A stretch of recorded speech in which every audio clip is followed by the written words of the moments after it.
और मैं आपको बड़े विश्वास से बताता हूं ये किसी काम के नहीं है। नमस्कार, स्वागत है आपका एम न्यूज में। किसान कांग्रेस बिहार के तत्वाधान में आयोजित किसान पंचायत में मुख्य वक्ता व अतिथि भारतीय किसान कांग्रेस के उपाध्यक्ष अखिलेश शुक्ला ने चनपटिया विधानसभा के प्रत्याशी अभिषेक रंजन के पक्ष में महछी सुगर पंचायत घोंघा बेतिया बिहार में चुनावी सभा को संबोधित किया। इस अवसर पर भारतीय किसान कांग्रेस उपाध्यक्ष संगठन प्रभारी उत्तर प्रदेश पूर्वी जोन कन्हैया यादव, भारतीय शशि उपाध्याय, आनंद पाल सिंह, सीपीआई के मदन शर्मा, जिलाध्यक्ष बिहारी राम सहित अनेकों ग्रामवासी, किसान, नौजवान, महिलाएं आदि उपस्थित थे।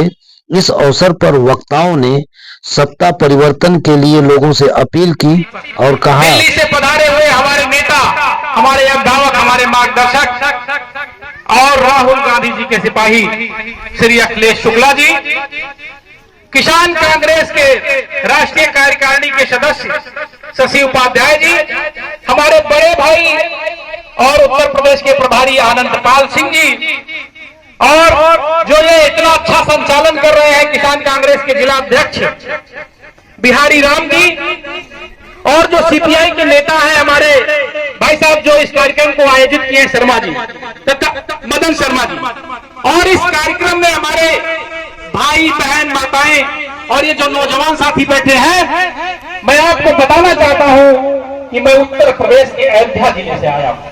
ये वही अयोध्या है जिसको ये भाजपा के लोग बेचते हैं, उसके नाम को बेचते हैं, राम के नाम को बेचते हैं। और मैं आपको बड़े गर्व और ईमानदारी से बता रहा हूं कि उसी अयोध्या में वहां की जनता ने उनको मुंह की माटी खिलाई।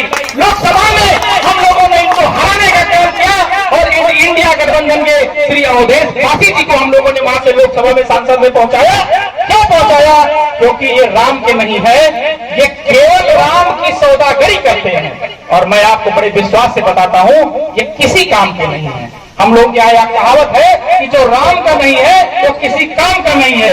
मैं पूरे विश्वास के साथ आपको कहता हूँ, अयोध्या की पावन धरती पर लोकसभा चुनाव जो हुआ 2024 का, वहां से भाजपा हारी है, और हारी ही नहीं, बहुत बम्पर वोट से हारी है। और इसलिए हारी है, ये सांप्रदायिक ताकतें नहीं चाहती कि हमारे देश का गरीब अमीर, गरीब जो आदमी है वो कभी अमीर हो। हमारे देश का जो अनुसूचित जाति का आदमी है, जो पिछड़े वर्ग का आदमी है, वो उनको कभी बराबरी का अधिकार नहीं देना चाहते। मैं आपको और एक बात बता दूं, लोग पूछते हैं 70 साल का इतिहास पूछते हैं कि क्या दिया कांग्रेस ने। मैं 2 मिनट में अपनी बात खत्म करूंगा, क्योंकि मेरे बड़े भैया दिल्ली से आए हुए अखिलेश शुक्ला जी को आप लोगों को सुनना है। किसानों की जहां तक बात है, आप सब लोग देखते हैं, मैं पिछले कई दिनों से बिहार में हूं, मैं देख रहा हूं कि बाढ़ की समस्या है। धान की अगर फसल उग आई है तो उसमें अनाज नहीं है। मैंने खेतों में जाकर के देखा है, कोई ऐसा नेता नहीं है, केवल हेलीकॉप्टर से उड़ के आते हैं और बड़ी बड़ी बातें करके चले जाते हैं। आपके दुख दर्द से किसी को वास्ता नहीं है, इस मिट्टी को छूने की उनकी हिम्मत नहीं है। उनको गंदगी लगती है, आप उनको आदमी नहीं लगते हैं, आप उनको कीड़े मकोड़े लगते हैं। ये कांग्रेस की देन है, जिसकी वजह से आज हम आपके सामने खड़े हैं और आप हमारे सामने बैठे हैं। मैं एक उदाहरण दूंगा, आप लोग जानते हैं इस देश में जमींदारी हुआ करती थी। हम आप केवल काम करने का काम करते थे, कोई जमींदार आता था, कोई बाबू साहब आता था, आप लोगों को आपके हक हुकूक को मारता था। इंदिरा गांधी जी ने जमींदारी का उन्मूलन कर दिया, हम और आपको बराबर का दर्जा दे दिया। दूसरी बात, हम आपके पास 1 रुपया होता था, उधार लेना होता था, हम साहूकार के यहाँ जाते थे। किसान को किसी भी तरीके की कोई समस्या होती थी, दवाई कराना होता था, कुछ भी करना होता था, हम उधार लेने के लिए साहूकार के पास जाते थे। ये कांग्रेस की ही देन है कि बैंकों का राष्ट्रीयकरण करके हमको आपको सारे बैंकों को गांव की तरफ मोड़ दिया। आज हम जाते हैं अपनी खतौनी लेके 2-4 बिस्सा जो जमीन है लेके जाते, किसान क्रेडिट कार्ड बनवा लेते हैं और उससे हम अपनी दवाई भी कराते, अपने बच्चे की पढ़ाई भी कराते हैं। ये किसान, ये कांग्रेस की देन है, ये हमको आपको जानने और समझने की जरूरत है। ये कभी भाजपा और आरएसएस वालों ने ऐसा नहीं किया। मैं आपको और एक बात बताता हूं, ये पूंजीपतियों का कर्जा माफ करते हैं। और हमारी जब सरकार बनी कांग्रेस की तो हमने पूरे देश के किसानों का कर्जा माफ किया। 74,000 करोड़ रुपए में पूरे देश के किसानों का कर्जा माफ किया गया। और आदरणीय राहुल जी ने फिर घोषणा किया है कि हम किसानों के दुख दर्द को मिटाएंगे, उनके आंखों में कभी आंसू नहीं आने देंगे।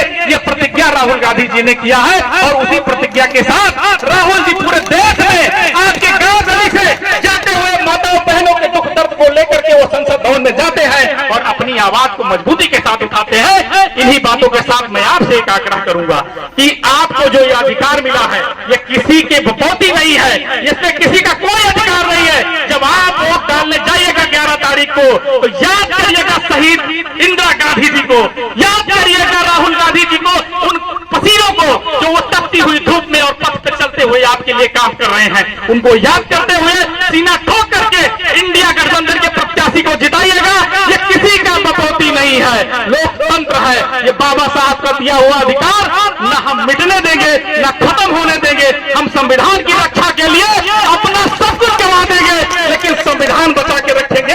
क्यों बचा के रखेंगे? क्योंकि इसी संविधान ने हमको भी एक वोट का अधिकार दिया है और प्रधानमंत्री राजा साहब बाबू साहब सबको ही एक वोट का अधिकार बराबर का अधिकार दिया है। उसके लिए बाबा साहब अम्बेडकर को कुर्बानी देनी पड़ी है। बहुत सारे लोग शहीद हो गए इस लड़ाई में, तब जाके हमको ये अधिकार बचा है। आज के नौजवानों, युवाओं और किसानों को ये जिम्मेदारी है उनके कंधे पर। ये संविधान बचा लीजिए, नहीं फिरका प्रस्ताव में ये संविधान खत्म कर देगी तो ना हमारे पास ये वोट का अधिकार होगा, ना हम किसी से पूछ पाएंगे, ना आपके कोई दरवाजे पर आएगा। मैं पूरे विश्वास के साथ कहता हूं कि अगर ये वोट न मांगना हो तो ये लोग आपके दरवाजे पे कभी नहीं आएंगे और ना आते होंगे। बहुत बहुत धन्यवाद, आभार। एक लाइन के साथ मैं आपकी बात खत्म करूंगा कि वसूलों पे आचा जाए तो टकराना जरूरी है, अगर जिंदा हो तो फिर जिंदा नजर आना जरूरी है। अगर आप जिंदा हैं तो आप 11 तारीख को साबित करिए कांग्रेस के प्रत्याशी को जिता करके कि अभी बिहार में क्रांति है, उबाल है, युवाओं में जान है और हम जो कहते हैं वो करते हैं। आप राहुल गांधी के हाथों को मजबूत करिए, हमारे भैया अखिलेश शुक्ला जी की बातों को सुनिए और आपके मैसेज को अखिलेश भैया राहुल गांधी तक पहुंचाएंगे। बहुत बहुत धन्यवाद, आभार। जय हिंद, जय भारत।